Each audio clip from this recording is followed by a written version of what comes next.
At first, everyone believed Nelson Rockefeller had a fatal heart attack in his office, but the truth was much worse. When the real story came out, it shocked the nation. Like any wealthy family that catches the public's eye, the Rockefellers had a rather vast closet full of family scandals. Stories of extra-marital affairs, illegitimate children, bigamy, and even cannibalism rocked the Rockefeller world. As a result of these secrets, this family had an obsession with keeping the press and the public on their side.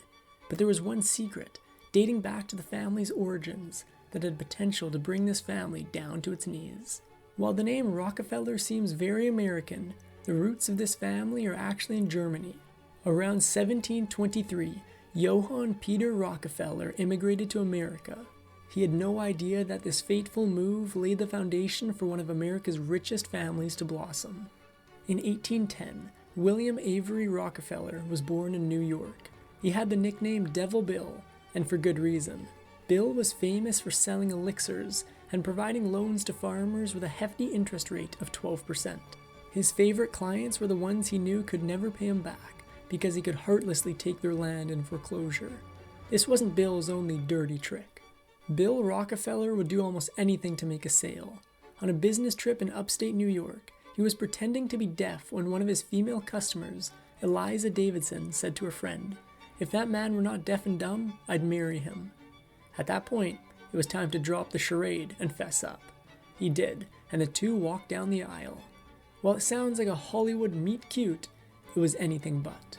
As it turned out, Eliza was not Bill's first choice for a wife.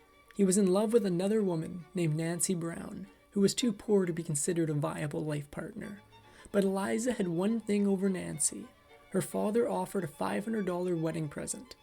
Bill chose money over love and married Eliza. Bill and Eliza set up house in Auburn, New York, and had 3 sons and 3 daughters, but they also lived with scandal. Once the family had moved up in the world, they hired a maid. In 1849, officials charged Bill with a serious offense. They'd said that he'd had his way with this employee. Worse still, he used a firearm to do it. Bill was not the kind of person to wait around for a lengthy prison sentence. Bill borrowed money from his father-in-law to pay his bail, and then packed up the family and skipped off to Owego, New York. His father-in-law didn't like that and decided to sue Bill for the money. Bill knew it was time for another move, but realized his family was becoming more of a liability than an asset. Bill packed up and moved to Ohio, and heartlessly left his family to fend for themselves. Bill's wife Eliza was still in New York State, so Bill saw no problem with taking another wife in Ohio. This was Margaret Allen, who had 20 years to his 45. He shrouded his past by living under a new name, Dr. Bill Livingston. Even before Bill took up Margaret, he'd been betraying Eliza all along. He'd kept his previous love, Nancy Brown, as both his housekeeper and mistress, and the two even welcomed 2 illegitimate daughters. Bill never did right by the women in his life, but thankfully, Bill's son was more of an upstanding citizen. When Bill's son John D. Rockefeller turned 16, he got his first job with Hewitt and Tuttle. Unlike his father, John was a conscientious employee who even tried to abide by the law. Soon, John was ready to start up a business with a partner. He needed $1,000 more than the $800 he'd saved. Dad stepped up and loaned him the money, at 10% interest, of course. Now all Bill had to do was wait and see if his investment would pay off. In 1859, America was split in two by a war. While this may have been a tragedy for the country, it was money in the bank for John. He made a fortune providing food and supplies for the Union Army, but making money this way would only last while the war continued. John needed to find the next big money maker, and thankfully, he did. And boy, was it a doozy. John had learned to be a shrewd businessman from his father, and when Edwin Drake struck oil in Pennsylvania, John knew that's where his future lay. John found partners, and, together, they established a refinery in the flats near Cleveland. In 1865, the 25-year-old Rockefeller bought out his partners. He wanted to do it alone, but not completely alone. The year before he bought out his partners, John ended his 9-year courtship with Laura Celesta Spellman. Happily, he ended it by marrying her in a small private ceremony. Within a year, they would have a baby girl and a house on Cleveland's Millionaires Row. Not too shabby for the son of an elixir salesman, but he was just getting started. In 1870, John started the Standard Oil Company, which was soon worth an astounding $1 million. This was the largest company in the US at the time, which had control of 10% of the oil business in America. 3 years after he started this company, a depression hit the country. While it was a disaster for most business people, John found a silver lining. While many businesses were hurting from the Great Depression, John started buying up failing oil companies. By 1877, he now had under his control 90% of all the oil in the country. This earned John a spot on an impressive list. He was in the top 20 of America's richest men. Surely this would make him a very happy man. Spoiler alert, it didn't. John had spent a lifetime working long hours and making millions. Sadly, this led to depression. He later said, "All the fortune that I have made has not served to compensate me for the anxiety of that period." In other words, making money did not make him happy. Another thing that didn't make him happy? His family's secrets coming out for all to see. Because the public was starting to notice John, some journalists did some digging. They uncovered the fact that John's father was of a questionable nature, and they wanted to know all the details of his sordid story. Although a reward of $8,000 was up for grabs, no one ever found John's father. With no evidence of his father's scandalous past, John continued to be successful. He and his family moved themselves to a West 54th Street mansion in New York City. He also moved his company headquarters to New York's Broadway. The Rockefellers were ready to make a splash in the Big Apple. But it wasn't the most ideal family life. John had 5 children, and the youngest and only boy was John D. Rockefeller Jr. In 1887, when the boy was just 13, he collapsed as a result of working too hard. The family's solution was heartless. They sent him to their country house, where he did strenuous physical labor. Don't feel too sorry for him though. His family was swimming in money. In 1893, there was another stock market crash, and this one worse than in 1870. John, however, took these hard times in stride. He seized the opportunity to purchase a 400-acre estate on New York's Hudson River and planned to make it even larger. But something was coming that could end the fortune of this oil-rich family. In 1895, John D. Rockefeller made a secret move and quietly retired from his company. But the very next year, history itself experienced a definite shift. You see, as electricity began to replace the kerosene-powered light, you'd think that Rockefeller would have a reason for concern. Luckily, fate had a saving grace in store for him. Henry Ford put together the prototype for the first modern car in 1896. With car use on the rise, Americans would be needing oil for a long, long time. John's fortune was certainly secure, but his character was about to come under attack. John's Standard Oil Company had come under a lot of criticism for holding a virtual monopoly on the oil industry.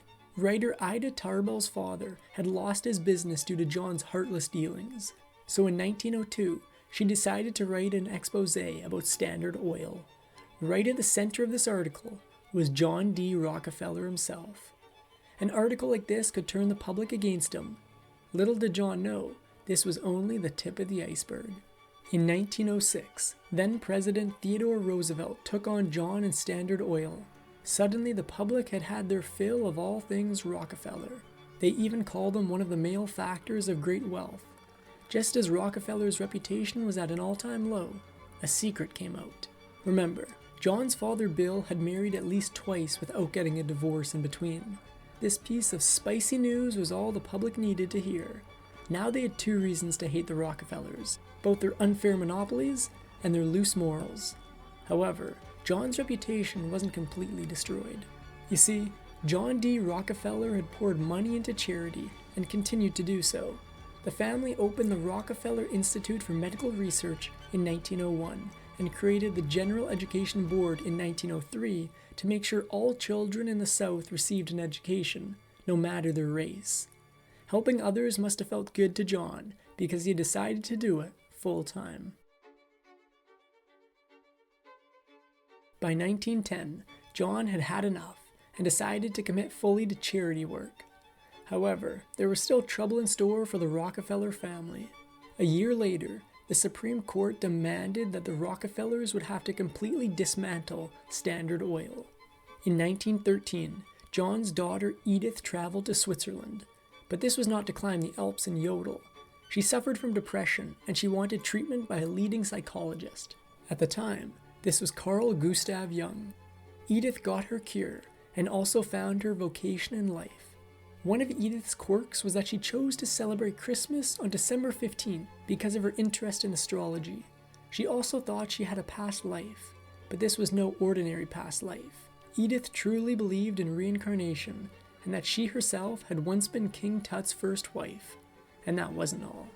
On one unforgettable occasion, she reportedly shared, "Only the other day, while glancing through an illustrated paper, I saw a picture of a chair removed from the king's chamber.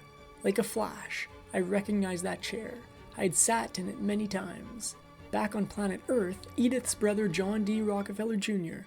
was facing a huge scandal. John Jr. was now at the helm of the Rockefeller business. In September of 1913, miners working at his Colorado Fuel and Iron Company called a strike and walked off the job.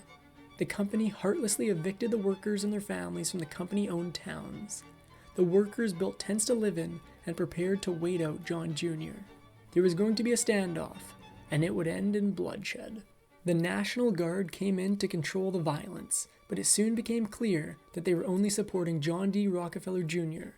Not only did they draw arms against the strikers on April 20th, 1914, but the horrifying climax of the entire ordeal ended with the National Guard dousing the tents with kerosene and lighting them on fire. By the time the smoke had cleared, the tally of lost lives was a shocking 25 people, 11 of them children. Then, the situation took another nightmarish turn. In response to the massacre, the miners rose up against strikebreakers and officials and fought back, resulting in around 50 fatalities. That's when President Woodrow Wilson took action, sending in federal troops to take control of the chaos. Thankfully, they acted in the spirit of neutrality, and the strike eventually ended on December 10th. John Jr. now had blood on his hands. When it came to the massacre, John Jr. washed his hands of taking any responsibility for the tragedy. Even still, most people understood that this strike wouldn't have happened if John D. Rockefeller Jr. had provided safe working conditions and fair pay. The Rockefeller family was once again taking a nosedive in their popularity. John Jr. needed help, and he knew where to find it. Having someone handle a company's PR was a new idea at the time, and John Jr. turned to PR guru Ivy Lee, as well as future Canadian Prime Minister William Lyon Mackenzie King, to solve this dilemma. Their idea was to humanize the Rockefellers, and John Jr. was soon talking directly to miners and their families. The idea worked, and the Rockefeller family enjoyed a new popularity. Now it was time for the Rockefeller name to go down in history. In 1931, the Great Depression cast a shadow of unemployment over thousands of workers. John Jr. did something to help with that. He began construction of the Rockefeller Center, which would bring jobs to 75,000 workers and would inspire one of the most recognizable photographs in American history. Lunch atop a skyscraper is a photo known all around the world.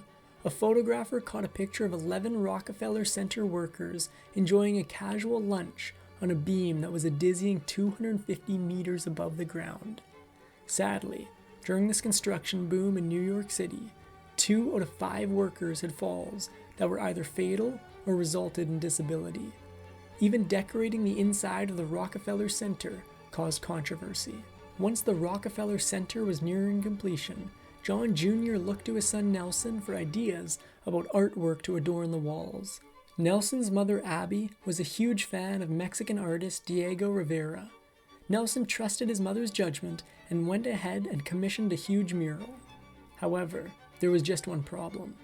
Diego was a socialist. This would not end well. When the New York World Telegram saw Diego's yet unfinished mural, they called it anti-capitalist. Nelson knew he was in trouble, but then Diego made it even worse. Diego himself, or one of his assistants, added a small portrait of the despised Russian leader Vladimir Lenin to the mural. Now, it was Nelson's turn to face the wrath of the public. Nelson Rockefeller decided, to avoid bad publicity, to remove Diego's unfinished mural. Artists protested the destruction of Diego's painting, but in the end, it had to go. First, they covered it up, and then in 1934, workers destroyed it and carried the pieces away in wheelbarrows. It was a sad day for artists everywhere, but for Nelson, even sadder ones were coming next. Nelson Rockefeller had his share of scandals. You see, when he was Mary Todd Hunter Clark's husband, he carried on with other women. When Mary complained, Nelson just suggested that they live separate lives and stay together to avoid a scandal. Mary put up with it for as long as she could, but in 1962, they got a divorce. Instead of fighting over who got the kids, they had a debate about the house. Nelson and Mary spent their wedded life at a prestigious Fifth Avenue address. Neither was willing to budge on the house, so Mary took the top 2 floors and Nelson got the bottom. When Nelson remarried Margaretta Large Happy Fittler, Mary certainly didn't want to bump into the new wife at the entrance. Luckily, there were 2 separate entrances. As it turned out, Mary had a very good reason for avoiding Happy. Back in 1960, Happy had a baby girl named Melinda. This was 3 years before her divorce and 2 years before Nelson's. Many speculate that Melinda was actually a product of Nelson's affair with Happy, and the real kicker? Nelson and Happy's first husband were close friends. Nelson had gained a daughter, but sadly, he was about to lose a son. In 1961, Nelson faced a tragedy. His son Michael had been on an expedition in New Guinea when he found himself in a sticky situation. His boat wound up capsized. Instead of waiting for help, he tried to swim quite a distance to shore, reportedly around 14 miles. He never made it, and no one has been able to find his body. Most assume he drowned, but there are other, much more horrific theories. A tragic drowning or animal attack seemed like the likely culprits for Michael Rockefeller's disappearance. But in 1962, the Associated Press printed a story that said that local people had taken Michael's life and used his bones as fishing equipment and weapons. A Dutch patrolman went a step further. He speculated that headhunters had eaten Michael's brains. Of course, no substantial proof can support these horrifying claims. Michael's uncle Winthrop, besides becoming governor of Arkansas, had his moments of scandal. When he was in the military, he reportedly had an affair with Candy Mossler. Mossler later became infamous in 1964 for having a relationship with her own nephew and then allegedly bumping off her own husband. Following his supposed tryst with Candy, Winthrop had 2 marriages that both ended in divorce. But Nelson and Winthrop's father was having romantic entanglements of his own. In 1951, 3 years after losing his first wife, John Jr. married for the second time. He broke the bro code by marrying his best friend's widow. This was socialite and art lover Martha Baird Allen. John Jr. was ready to enjoy the last years of his life. The only thing on his mind was who he would leave his vast fortune to. What he did with it was a shocker. In 1952, John Jr. sold the rather large family home to his sons, but he still had about $130 million to think about. He gave $57 million to the charitable Rockefeller Brothers Fund and the rest of it to other charities. The thing was, all his heirs were already taken care of. It was then time for the Rockefellers to turn to politics. Nelson Rockefeller seemed bent on becoming president of the U.S. He tried to get the Republican presidential nomination 3 times in the 1960s. Eventually, in 1974, Gerald Ford called him up and he became the 41st Vice President of the United States. With this accomplishment, Nelson could now live out his remaining years with pride. Well, that didn't happen. For exclusive perks like early access to new videos, priority replies to your comments, and to have your say on future content, consider becoming a Factinate member. On top of that, your support helps keep the channel going. Click the link in the description for more details. 2 years after walking away from the White House, Nelson suffered a heart attack and passed. The report came in that the heart attack happened while Nelson was hard at work in his office at the Rockefeller Center, no less. When it came out later that he wasn't at his office, the press released a jaw-dropping updated report. What they found out shocked the nation. It didn't make any difference that Nelson wasn't at the office. What was scandalous was who he was with. When he had his heart attack, he was in his townhouse with Megan Marshak, a 25-year-old member of his staff. There was yet another Rockefeller about to make headlines. If you enjoyed this Fact in 8 video, give it a thumbs up and subscribe for more incredible stories. Want to say in who we cover next? Join our membership program through the link in the description for exclusive perks.